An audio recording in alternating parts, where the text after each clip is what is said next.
Presidente, si può ricomporre la frattura all'interno della maggioranza di centrodestra e cosa pensa la Premier Meloni? La volontà è questa, sia mia che anche del Presidente Meloni. Adesso c'è la volontà di rilanciare l'azione, penso molto apprezzata dai cittadini in questi anni dell'amministrazione regionale, che ha visto penso una crescita importante della regione. Adesso convocherò penso nelle prossime ore una nuova maggioranza per addivenire una soluzione che possa andare in questa direzione. La crisi interna al centrodestra in Friuli Venezia Giulia sullo sfondo dell'incontro oggi a Roma a Palazzo Chigi tra il Presidente della Regione e della Conferenza delle Regioni Massimiliano Fedriga e la Premier Giorgia Meloni. Sul tavolo, oltre al nodo tecnico del decreto sulle liste d'attesa, anche la necessità di rincompattare la coalizione a livello locale dopo settimane di tensioni legate al nuovo ospedale di Pordenone e ad attriti sempre più evidenti tra le anime della maggioranza regionale, con riferimenti anche alla questione del terzo mandato. Il faccia a faccia ha avuto toni istituzionali, ma ha rappresentato un passaggio cruciale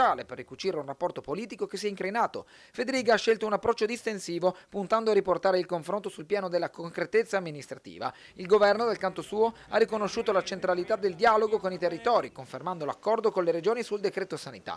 Il provvedimento, atteso da settimane, fissa parametri chiari per l'attivazione e la cessazione dei poteri sostitutivi statali in caso di inadempienze della gestione delle liste d'attesa. Ma sullo sfondo resta il braccio di ferro istituzionale con Roma sulla questione dei mandati. La recente impugnazione da parte del Consiglio dei Ministri della legge trentina sul terzo mandato ha riacceso il dibattito sull'autonomia delle regioni speciali, un nodo che sarà sciolto dalla Corte Costituzionale, mentre per le regioni ordinarie resta la necessità di una legge nazionale. È stata fatta un'impugnazione, è stata ribadita un'impugnazione di carattere tecnico. Io penso che le regioni a statuto speciale abbiano competenza esclusiva e la Corte Costituzionale adesso dirà di chi è la competenza per poter legiferare per quanto riguarda le regioni a statuto speciale sull'autogoverno. Tornando in Friuli Venezia Giulia, un vertice di maggioranza è convocato per domani mattina alle 10:30 a Palazzo Regionale con i segretari regionali di Forza Italia, Lega e Fratelli d'Italia, che assieme al presidente Fedriga cercheranno di ricucire lo strappo di cui si parla in politica ormai da diversi giorni. Io voglio risolvere i problemi e non alimentare polemiche, e quindi